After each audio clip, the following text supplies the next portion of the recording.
आइए राम बोला अर्थात बाबा तुलसीदास की जन्मस्थली से आदि कवि वाल्मीकि की साधना स्थली की ओर चलते हैं।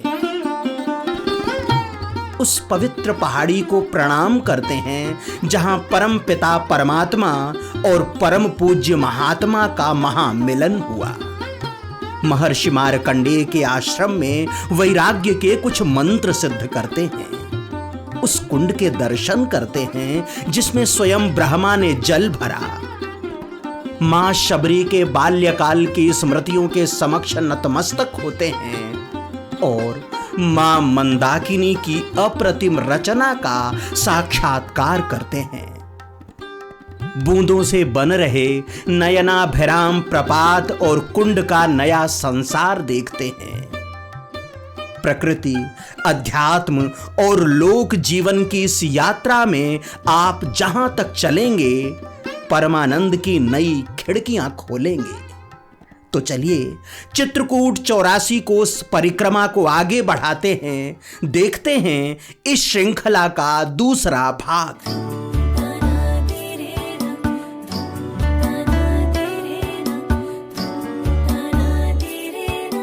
सूर्यपुत्री यमुना ने संतों को भरपूर प्रसाद बांटा, स्नान के लिए घाट दिया और तर्पण मार्जन के लिए जल। तुलसी बाबा की जन्मभूमि ने भक्ति के कुछ छंद और परमानंद की चौपाइयां दी। प्रभु श्री राम के पावन धाम ने हमारी आस्था की रहल पर कीर्तन के कई कई महाकाव्य रखे। परिक्रमा राजापुर से आगे बढ़ी तो इसमें रामदास महाराज का वंदनीय दास्य भाव भी था।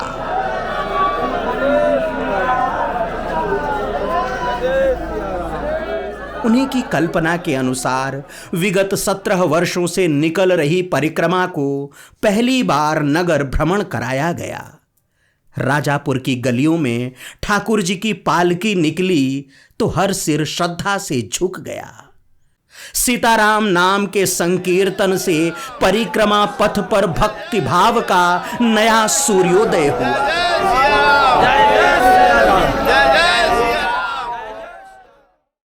रामदास महाराज पूरे समय पालकी का एक सिरा अपने कांधे पर रखे रहे। ठाकुर जी के प्रति उनके भाव को देखकर मन बार बार द्रवित हो उठता। वे कभी पालकी में विराजे राम जी के वस्त्र ठीक करते, कभी मुकुट तो कभी तिलक। आंखों में आंसू भरे हुए सब कुछ श्रद्धा और प्रेम से कर रहे थे, जैसे सचमुच कोई नन्हा सा बालक हो। उन्हें देखकर बार बार उनके श्री चरणों में माथा रखने का मन कर रहा था। दंडवत किया तो उठाकर हृदय से लगा लिया। यात्रा तुलसीदास की जन्मस्थली राजापुर से महर्षि वाल्मीकि की तपस्थली लालापुर की ओर बढ़ी। 20 किलोमीटर चलना था, लेकिन फागुन के रंग बिरंगे गुण गली गली में बिखरे थे, इसलिए मौसम भी सुहाना लग रहा था और चलना भी। सुबह 5:30 बजे जब परिक्रमा प्रारंभ होती तब गुलाबी ठंड मिलती और सूरज के चढ़ते ही बदन पसीने पसीने होने लगता। प्यास जल्दी जल्दी पानी की ओर टकटकी लगाकर देखने लगती। ग्रामीण जल, फल और आहार लेकर खड़े रहते, इसलिए इस प्यास और भूख को भिक्षामि देहि कहने का अवसर न मिलता। परमहंस आश्रम चनहट, हरदौली, डंडिया और पैकोरा माफी में नाश्ते का इंतजाम था। देहरूची माफी में एक परिवार ने दही और गन्ने का रस मिलाकर पिलाया। दूध तो गुरुजी मैं डेयरी से मंगाता हूँ। हाँ। और ये गन्ने का जूस आपकी खेती में पैदा है, उसको पैदा करता हूँ मात्र संतों के लिए। हाँ। संतों के बाद जो बचता है वो मेरा है। जब तक मेरी परिक्रमा नहीं निकल जाती तब तक मैं उसको अपने लिए यूज नहीं करता। जब परिक्रमा मेरी समाप्त हो जाती है तब फिर मैं अपने लिए यूज करता हूँ।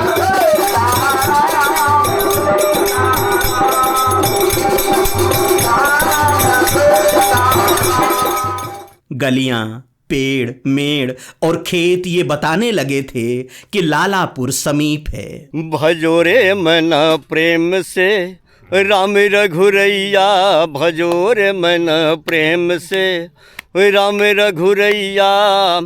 जबन हराम नाम कही के तर गए, ओ जबन हराम नाम कही के तर गए सजन कसैया। भजोर मन प्रेम से राम रघुरैया, भजोर मन प्रेम से राम रघुरैया। वाल्मीकि आश्रम पहुंचने से पहले एक नदी से भेंट हुई। उसने अपना नाम वाल्मीकि गंगा बताया, ये भी कि लोग उसे प्यार से दूसरी तमसा भी कहते हैं। नदी छोटी है लेकिन इसका दिल बड़ा है। नहाने के लिए अपनी गोद देती है, जल भरने के लिए पनघट और ग्रीष्म में कुम्हलाए अतिथियों को शीतलता। गांव की स्त्रियां इसे अपना अनाज दे देती हैं तो ये उसका दाना दाना साफ करके लौटा देती है। नदी के निर्मल जल ने नहाने का न्योता दिया तो मैंने कल भोर में मिलने का वचन दिया। नदी से बाहर निकला तो पीछे से आवाज आई, वचन दिया है तो आना अवश्य, मैं कल ब्रह्म मुहूर्त में प्रतीक्षा करूंगी।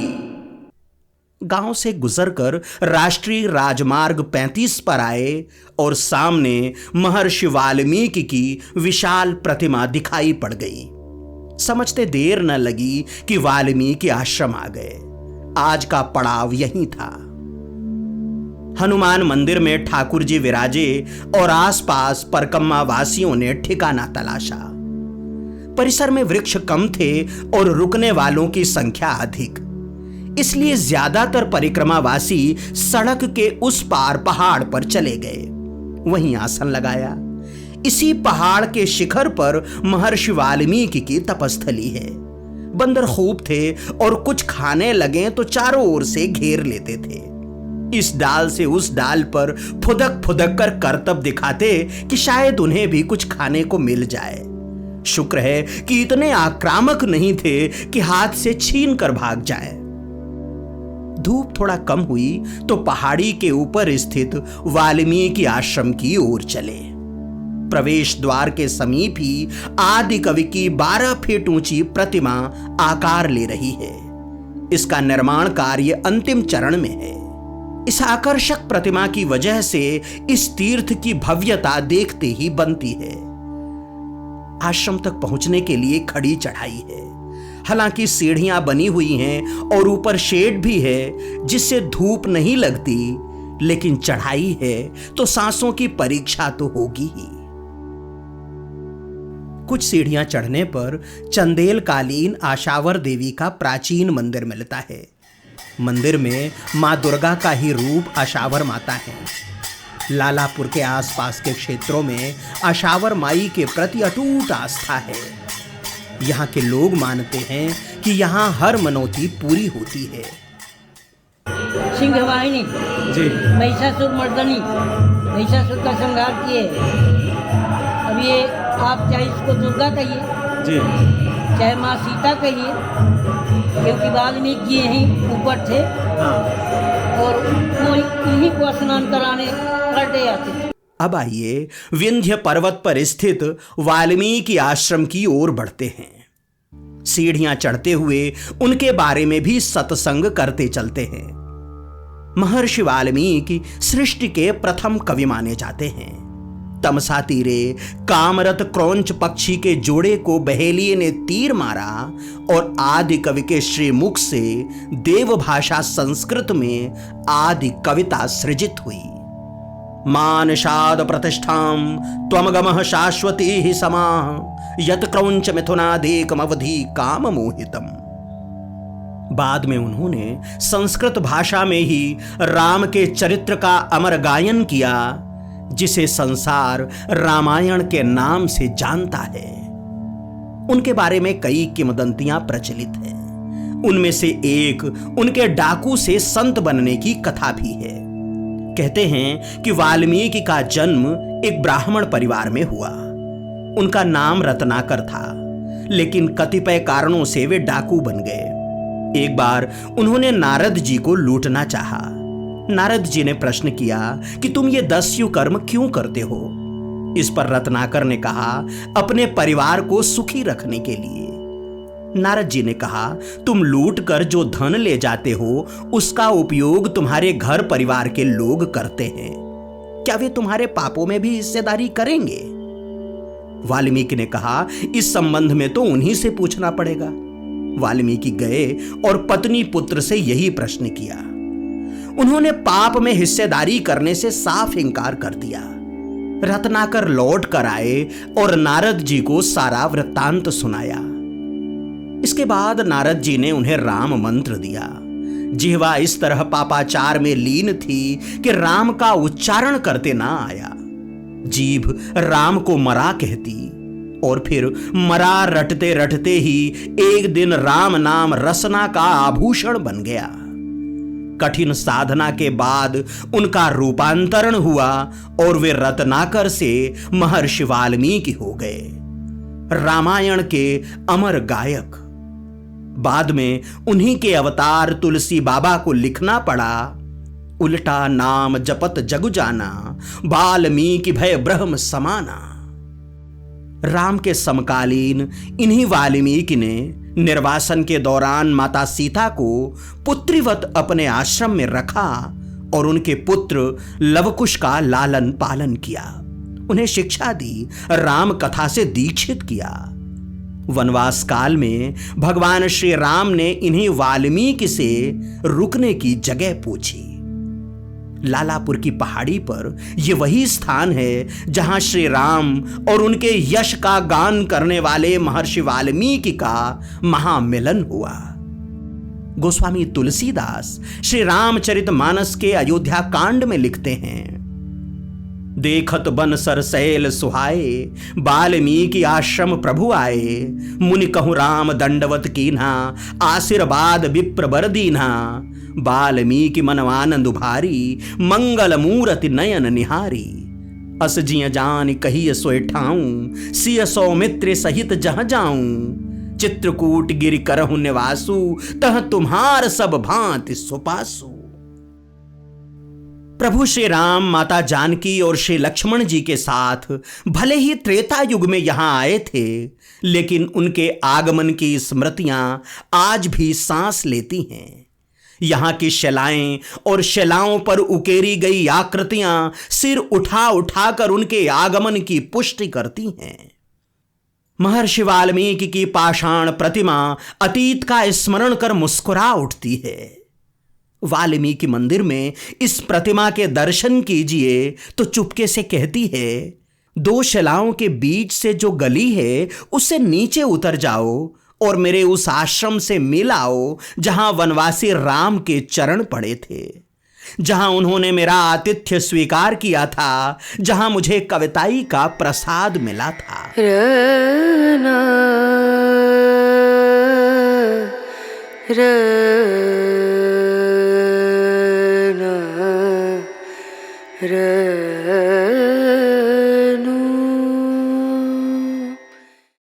स्थूल आंखों से देखने पर तो यह केवल पत्थरों का ढेर है, पत्थरों की एक गुफा है, लेकिन अंतर्मन के नयनों से झांकने पर यह परमात्मा और महात्मा की मिलन स्थली दिखाई देती है। ऐसी जगह जहां बैठकर मनुष्य अपनी क्षमता का सर्वोच्च शिखर प्राप्त कर सकता है। यह है आदि कवि महर्षि वाल्मीकि की तपस्थली। यहीं इसी गुफा में बैठकर महर्षि वाल्मीकि तपस्या करते थे, साधना करते थे, कुछ छंद लिखते थे, कुछ श्लोक रचते थे, महाकाव्य लिखते थे, मंत्र रचते थे। रामायण शायद इसी तरह किसी गुफा में चिंतन के किसी क्षणों में परमात्मा के किसी प्रसाद में उनके भीतर उतरा होगा और उनकी कलम ने, उनकी लेखनी ने भोजपत्र पर उन छंदों को, उन श्लोकों को, उन मंत्रों को उकेरा होगा। शायद इसी स्थान पर पहली बार भगवान श्री राम माता जानकी के साथ, श्री लक्ष्मण जी के साथ आए रहे होंगे और वाल्मीकि के चरणों में निवेदन किया रहा होगा। यहां से आगे जाने का मार्गदर्शन लिया होगा, वनवास में समय बिताने का मार्गदर्शन लिया होगा। इस पहाड़ के अलग अलग हिस्से में अलग अलग चिन्ह दिखाई देते हैं, जिनकी अलग अलग कहानियां लोक की जुबान पर हैं। पहाड़ी के शिखर पर पहुंचने से पहले ही बाएं हाथ में सीता रसोई है, जिसके बारे में लोक श्रुति है कि मां जानकी ने यहां भोजन बनाया था।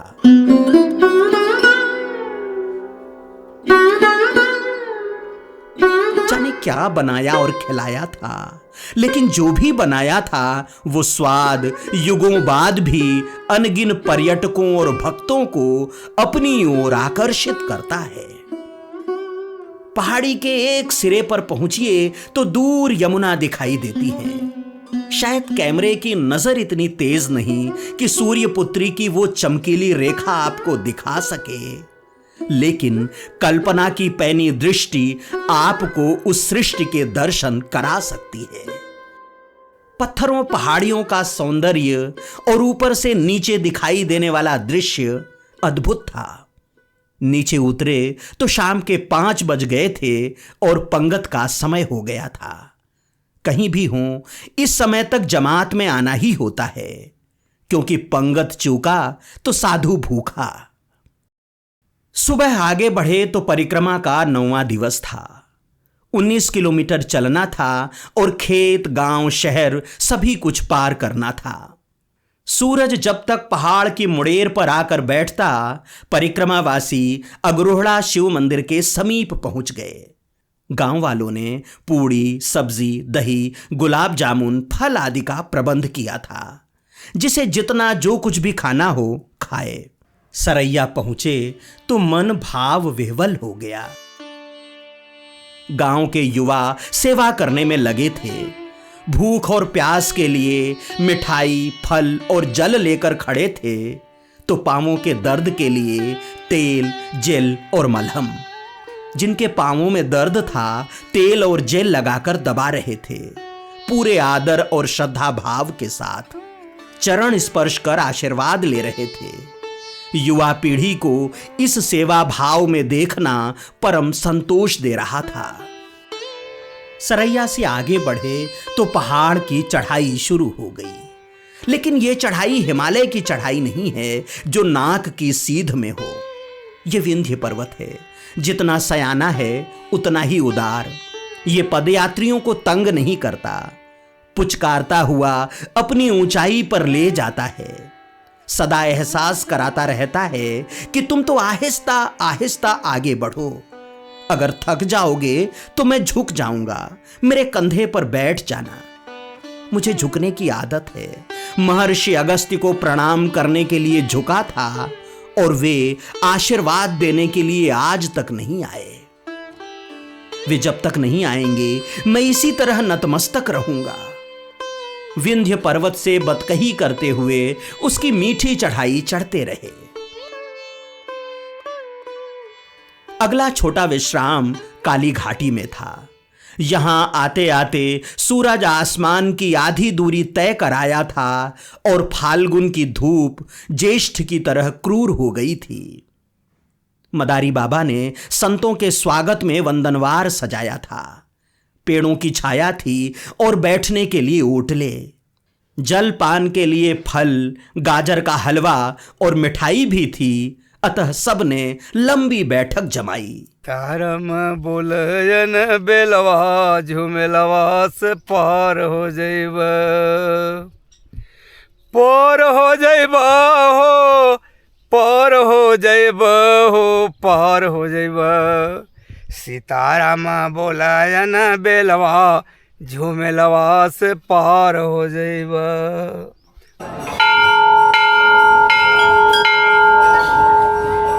दोपहर 1 बजे ब्रह्म बाबा अर्थात बरम बाबा पहुंच गए। यहां श्री राम जानकी के अलावा श्री हनुमान जी का मंदिर है।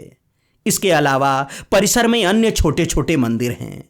भगवान भोलेनाथ और भारत माता भी हैं। समूचा परिसर नया नया विकसित किया गया है और बहुत सुंदर है। दिन में धूप और रात में बिजली की रोशनी में इसकी सुंदरता देखते ही बनती है।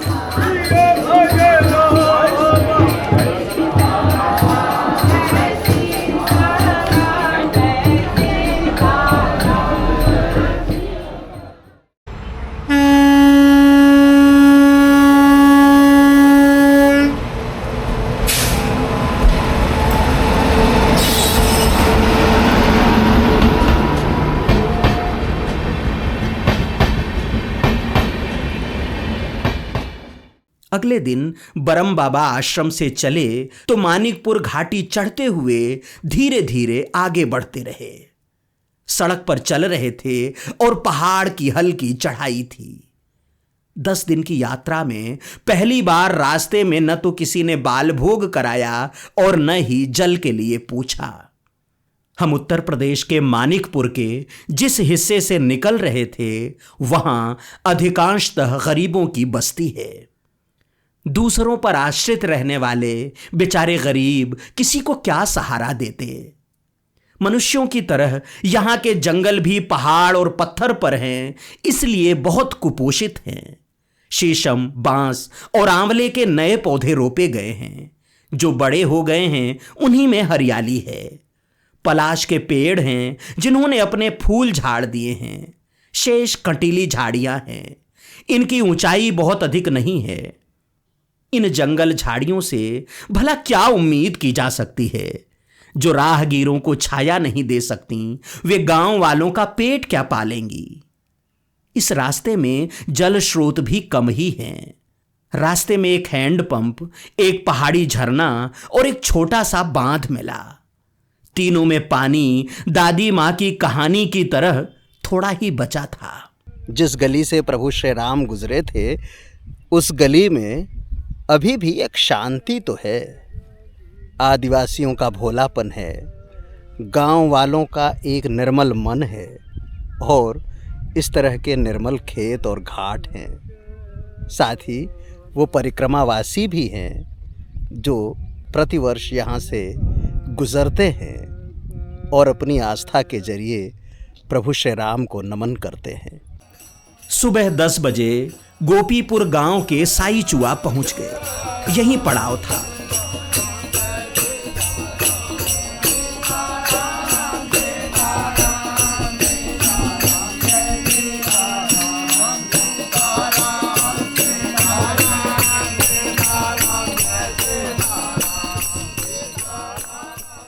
जहां रुके पथरीली घाटी है जिसे गांव के लोग डांडी कहकर पुकारते हैं। चारों तरफ पत्थर और मिट्टी का मिला जुला विस्तार है। उस पर 2-2.5 फीट की जंगली झाड़ियां हैं। इसी निर्जन क्षेत्र में एक कुंड है, झरने से बना कुंड। इसका पानी जितना निर्मल है उतना ही शीतल और स्वादिष्ट।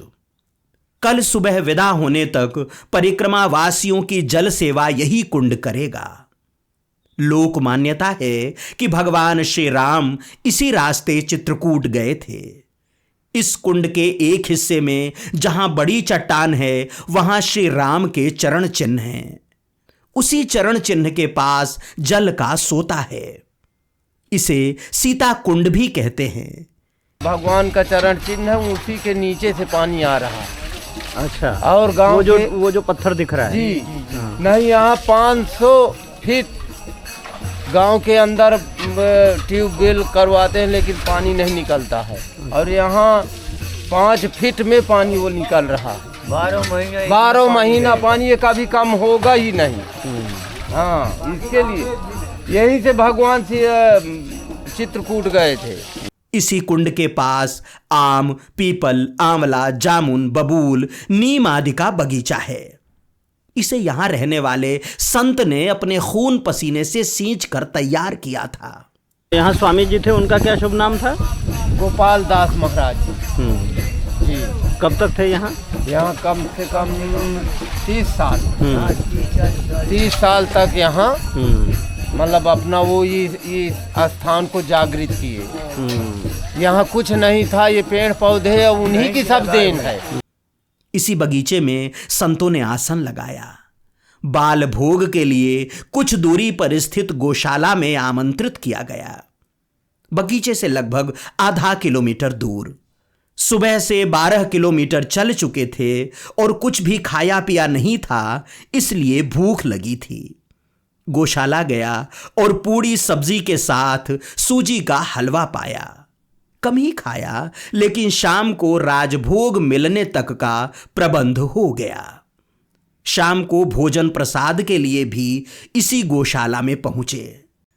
गौशाला अयोध्या के महात्मा की है।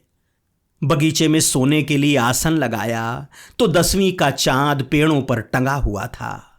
आंवले के पेड़ में एक भी पत्ते नहीं थे और चांदनी छन छन कर नीचे आ रही थी। ब्रह्म मुहूर्त का धुंधलका झांकने लगा और यात्रा डाणी की गलियों से होकर आगे बढ़ चली। सीताराम नाम का अखंड कीर्तन साथ था।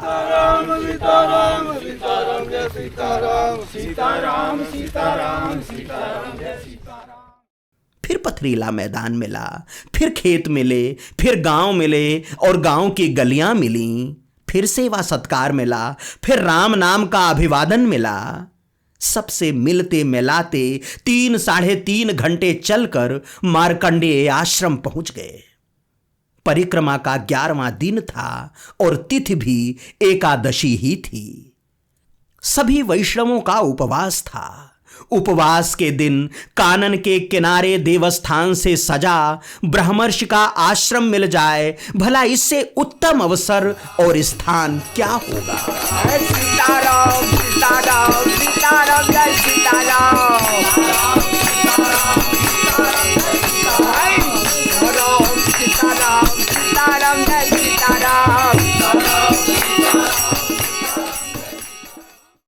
चित्रकूट जिले के मारकुंडी गांव में स्थित मार्कंडेय आश्रम बहुत ही दिव्य है, बहुत ही जीवंत। आश्रम का एक हिस्सा गांव से जुड़ा है तो दूसरा सघन वन से। बीच में आश्रम है। भगवान शिव का प्राचीन मंदिर है और दुर्गा माता का मंदिर निर्माणाधीन है। सबसे खास है यहां का कुंड। कहते हैं कि इसका निर्माण स्वयं महर्षि मार्कंडेय ने किया था। स्वयं ब्रह्मा ने इसमें जल प्रदान किया था और वनवास के दौरान भगवान श्री राम ने यहां पर मार्कंडेय ऋषि को प्रणाम किया था। यह कुंड भीषण गर्मियों में भी जल से युक्त रहता है। पहाड़, हरियाली और जल के संगम से यह समूचा क्षेत्र किसी दिव्य धाम की अनुभूति देता है। महर्षि मार्कंडेय जी के पिताजी जो थे मृकंड ऋषि, उनकी जन्मस्थली है यहाँ और उनका शादी विवाह भी यहाँ हुआ। उसके बाद वो चले गए बनारस। बनारस से थोड़ी आगे मार्कंडेश्वर महादेव हैं, वहाँ पे मार्कंडेय जी का जन्म हुआ। फिर जो भी घटनाएं घटी उनके साथ, फिर वो चिरंजीवी हुए, क्योंकि अल्पायु तो थे ही। फिर भगवान शिव ने उनको चिरंजीवी किया। उसके बाद पुनः वो यहाँ आते हैं।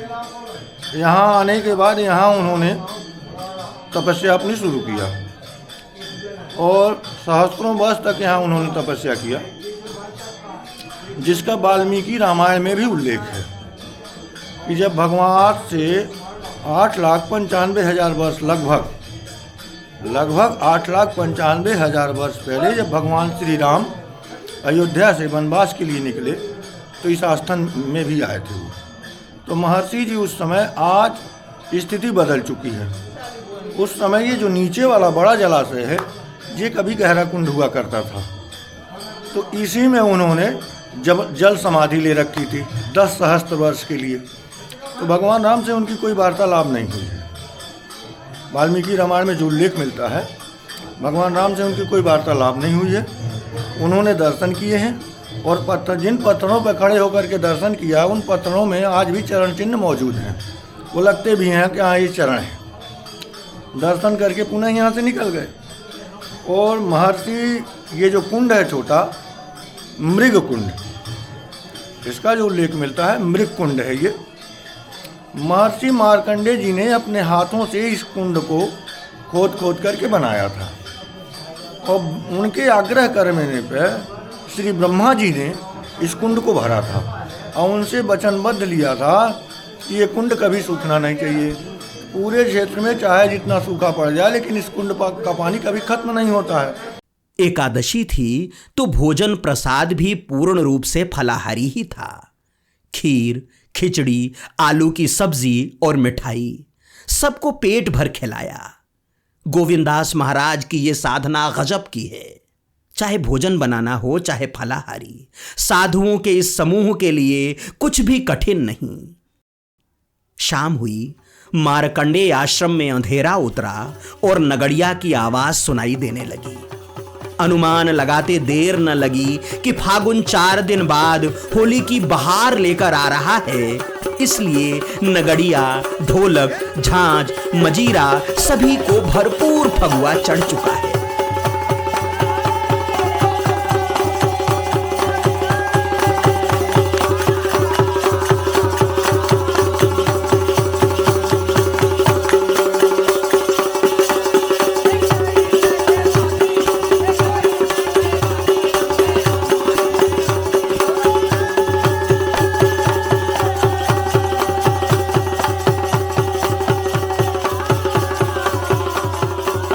गांव किस मस्ती के साथ अपने त्योहारों का उत्सव मनाता है, इसे इस ढलती सांझ के साथ जिया और महसूस किया जा सकता था।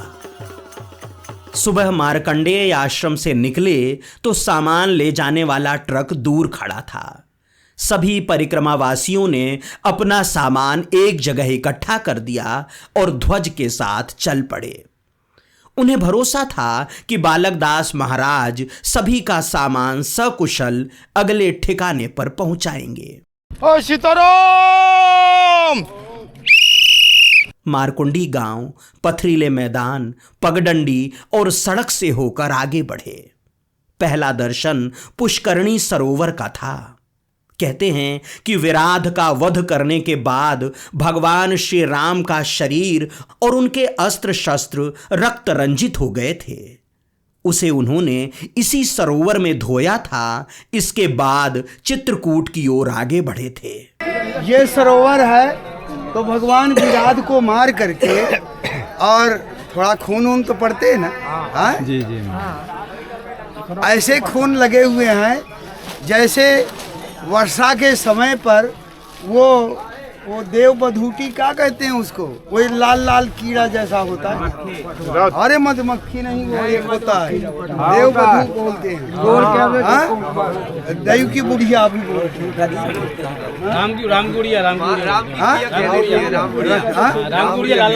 हाँ लाल लाल ऐसे छींटे पड़े थे और धनुष बाण में भी लगे थे। तो भगवान ने यहाँ पर आकर के उसको धोया, स्नान किया और फिर ऐसे करके वो सरभंग की ओर गए थे। पुष्करणी सरोवर की मेड़ से होकर विराध कुंड के लिए आगे बढ़े। खेत और तालाब से होते हुए विराध कुंड के जंगल में प्रवेश किया। चित्रकूट 84 कोस परिक्रमा में मिलने वाले तीर्थ, ऋषियों के आश्रम और प्रकृति तो मनोहारी है ही, गलियां भी किसी तीर्थ स्थल से कम नहीं हैं। ककरीली पथरीली राहें मनुष्य के उस अदम्य साहस की कहानी कहती हैं जो अपने आराध्य की खोज में वन प्रांतरों, गिरिगहवरों और गुफाओं कंदराओं में भटका है। पत्थरों पर अपने पैरों के निशान छोड़े हैं और आने वाली पीढ़ियों का पथ प्रशस्त किया है। जमीन पथरीली है, इसलिए यहाँ के पेड़ बहुत बड़े नहीं हैं। अधिकांश कटीली झाड़ियां हैं, ज्यादातर मिट्टी लाल है। कुछ किलोमीटर बाद वन के अंदर प्रवेश करते हैं। यहीं पर झाड़ियों और पेड़ों से छिपी बहुत बड़ी और गहरी सी खाई मिलती है, जिसका नाम है विराध कुंड। परिक्रमावासी सैकड़ों की संख्या में थे, इसलिए कोई भय नहीं लगा, वरना अकेले होने पर इस तरह का झाड़ी नुमा एकांत बिना डराए न मानता। ये है विराध कुंड। विराध राक्षस जिसे भगवान श्री राम ने मारा था, जिसका वध किया था, और कहते हैं कि इसी स्थान पर इसी कुंड में उसे दबा दिया था और ऊपर से मिट्टी डाल दी थी। परिक्रमावासियों ने इस कुंड के दर्शन किए, उस स्थान के दर्शन किए जहां प्रभु श्री राम का आगमन हुआ था, और इसके बाद आगे की ओर बढ़े। वाल्मीकि रामायण के अनुसार वनवास के दौरान श्री राम जब यहां आए तब उनकी भेंट विराध से हुई। वो सिंह, बाघ और हिरण को मारकर अपने उस कंधे पर लादे हुए विशाल गज का शव भाले की नोक पर रखे हुए भयंकर गर्जना करता हुआ चला आ रहा था। माता सीता को उठाकर अपनी हथेली पर रख लिया और जाने लगा। जानकी का विलाप देख और सुनकर जब श्री राम ने बाण चलाया तब वो सीता को नीचे रखकर राम और लक्ष्मण को पकड़कर अपने कंधे पर बैठा लिया। इसके बाद राम ने लक्ष्मण को इशारा किया और दोनों ने उसकी एक एक भुजा काट दी। विराध को कुबेर द्वारा दिया गया शाप याद हो आया और वो राम लक्ष्मण को पहचान गया। दोनों को प्रणाम किया और बताया कि वो तुम्बरु नामक गंधर्व था और शापित होकर राक्षस बना। आपके हाथों ही मेरा उद्धार होना है। इसके बाद अपनी मृत्यु का उपाय बताते हुए विराध ने कहा कि बड़ा सा गड्ढा खोदकर उसमें मुझे डाल दें और ऊपर से मिट्टी पाट दें। ऐसा करने से ही मेरी मुक्ति होगी। आशीर्वचनों की मंगल वर्षा करते हुए विराध ने श्री राम को सरभंग मुनि से मिलने की सलाह भी दी। श्री लक्ष्मण जी ने गहरा गड्ढा खोदा। दोनों भाइयों ने उसे उस गड्ढे में धकेला और ऊपर से मिट्टी डाल दी। इस तरह विराध पुनः तुम्बर होकर गंधर्व लोक गया और ठाकुर जी का एक और नाम विराधवध पंडित हुआ। गोस्वामी तुलसीदास ने अपने आराध्य को चौपाई समर्पित की। भुजबल विपुल भार मही खंडित, खरदूषण विराध बध पंडित। विराध वध के बाद त्रेता में श्री राम जी जिस पथ से आगे बढ़े थे, युगों बाद विक्रम संवत 2080 के अंतिम दिनों में चित्रकूट की 84 कोसीय परिक्रमा उसका अनुगमन कर रही थी। यहां से परिक्रमावासी सीताराम नाम का उच्चारण करते हुए टिकरिया की ओर बढ़े। कुछ दूर चलने के बाद सड़क मिली। रेलवे लाइन पार करने के बाद टिकरिया के माता मंदिर पहुंचे। यहां एक नया तालाब है, इसी के समीप मंदिर है। मंदिर परिसर में छोटा सा बगीचा है। परिक्रमावासियों ने यहीं आसन लगाया। दास ने बैग यहीं छोड़ा और रामायणी बाबा, श्री गुरु राघव दास, विकास दास के साथ शबरी प्रपात देखने निकल पड़े। सतना मानिकपुर मार्ग को पार कर संकेतक के साथ आगे बढ़े।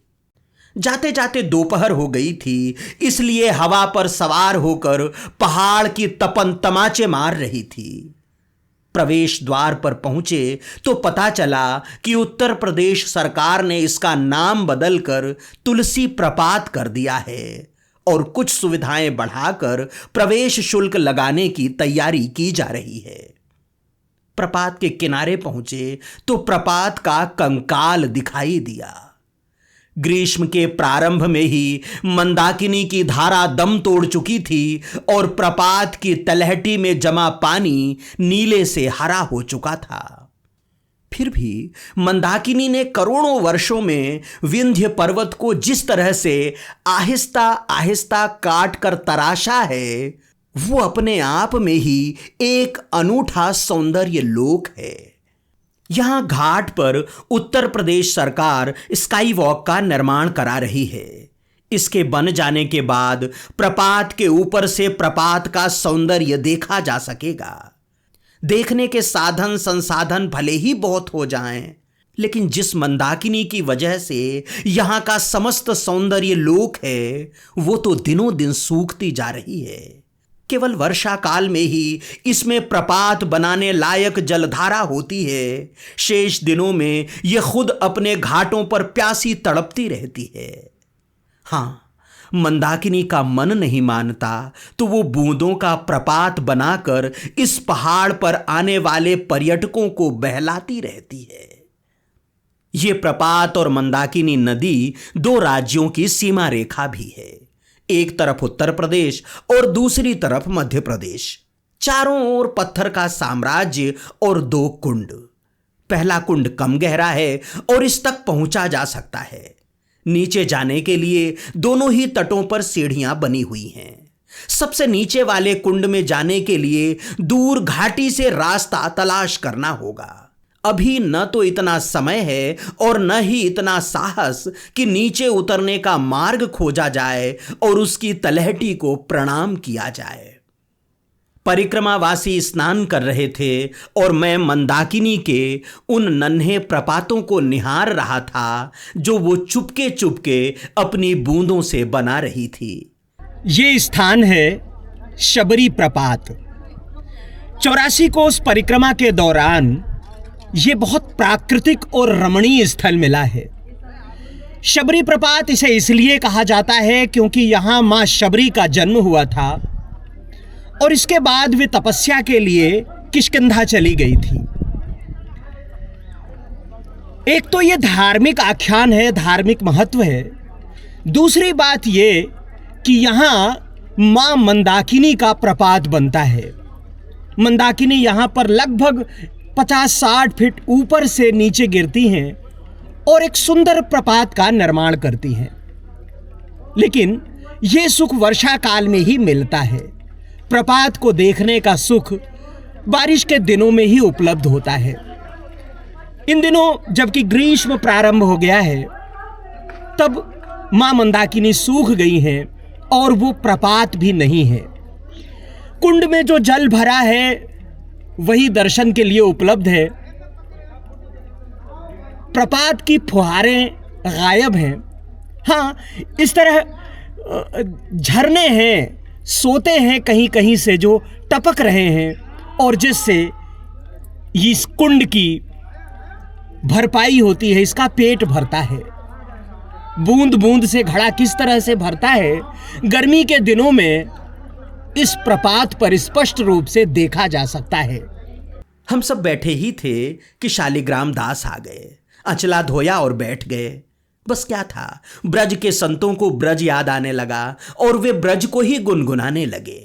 चलो मन वृंदावन की ओर, घर घर तुलसी ठाकुर सेवा, घर घर तुलसी ठाकुर सेवा, दर्शन गोविंद जी को, हाँ दर्शन गोविंद जी को, चलो मन वृंदावन की ओर, चलो मन वृंदावन की ओर, जहाँ विराजे राधा रानी, जहाँ विराजे राधा रानी, नटवर नंद किशोर, हाँ नटवर नंद किशोर, चलो मन वृंदावन की ओर। इस प्रपात से विदा लेने का समय आ गया और इसके पौराणिक महत्व पर बात ही न हुई।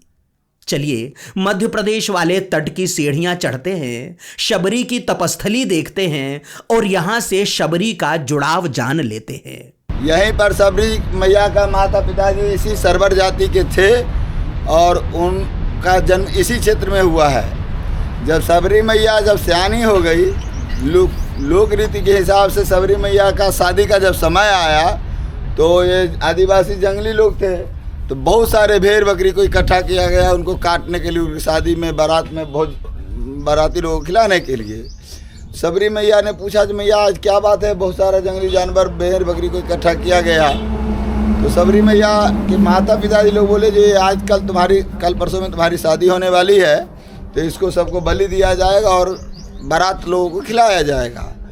तो शबरी मैया पूर्वजन की भक्तिनी थी, तो उन्होंने सोची जो मेरे शादी में इतने जीव हत्या होगा, मैं शादी नहीं करूंगी तो भगवान की दया से सबका प्राण बच जाएगा।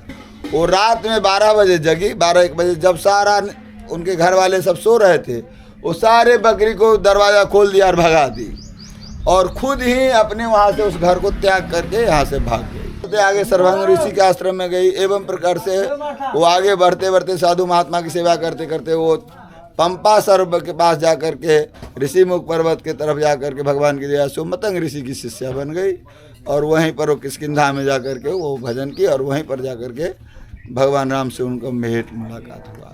लेकिन सबरी मैया का मूल जन्म स्थान इसी क्षेत्र में है। लौटकर पड़ाव आए तो पंगत लगी हुई थी। पंगत तो पहले दिन से हो रही थी और हर दिन ही विशेष थी, लेकिन आज की पंगत का दृश्य दिव्य था। इसके पहले शायद ही कभी संतों की ऐसी पंगत बैठी हो। तालाब की मेड़ पर चारों ओर परिक्रमावासी बैठ गए और उन्हें पत्तल परोसी गई, जेवनार समर्पित किया गया। जब चारों ओर से पंगत पाने वाले बैठ गए तो ऐसा लग रहा था जैसे संतों ने ही एक तालाब बना दिया हो। पंगत का ये दृश्य सदा सदा के लिए अंतर मन में अंकित हो गया।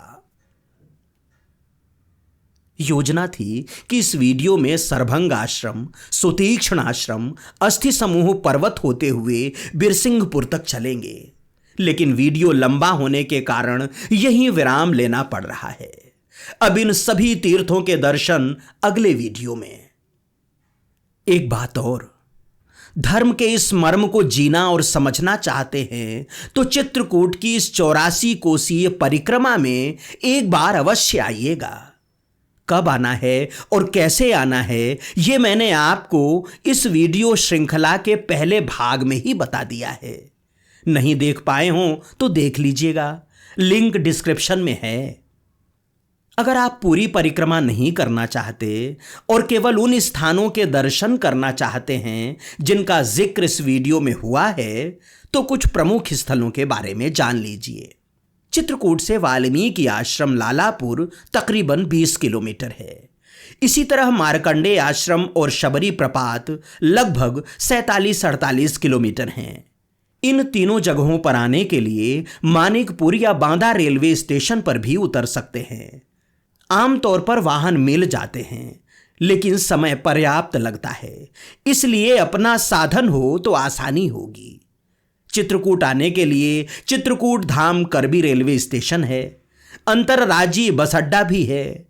यहां से मध्य प्रदेश का सतना 80 किलोमीटर और उत्तर प्रदेश का प्रयागराज 130 किलोमीटर है। बाकी गूगल गुरु तो हैं ही। फिलहाल इतना ही। यायावर ओम द्विवेदी को अनुमति दें। चलते चलते वही एक निवेदन, अगर आपने अभी तक ओम दर्शन चैनल को सब्सक्राइब नहीं किया है तो कृपया कर लें। अगर आप चाहते हैं कि हमारा ये सनातन धन जन जन तक पहुंचे तो परिचितों और मित्रों के साथ साझा करें। हमने अपने हिस्से का काम किया, आपका काम आपको करना है। हमारी भक्ति को अपनी शक्ति दें। जय हो चित्रकूट धाम की, जय हो कामतानाथ स्वामी की, मंदाकिनी मैया की जय, नर्मदे हर। जय जय राधा रमन हरि बोल, जय जय राधा रमन हरि बोल, जय जय राधा रमन हरि बोल, जय जय राधा रमन हरि बोल, जय जय राधा रमन हरि बोल, जय जय राधा रमन हरि बोल, जय जय राधा रमन हरि बोल, जय जय राधा रमन हरि बोल, जय जय राधा रमन हरि बोल, जय जय राधा रमन हरि बोल, जय जय राधा रमन हरि बोल, जय जय राधा रमन हरि बोल, जय जय राधा रमन हरि बोल, जय जय राधा रमन हरि बोल, जय जय राधा रमन हरि बोल, जय जय राधा रमन हरि बोल, जय जय राधा रमन हरि बोल, जय जय राधा रमन हरि बोल, जय जय राधा रमन हरि बोल।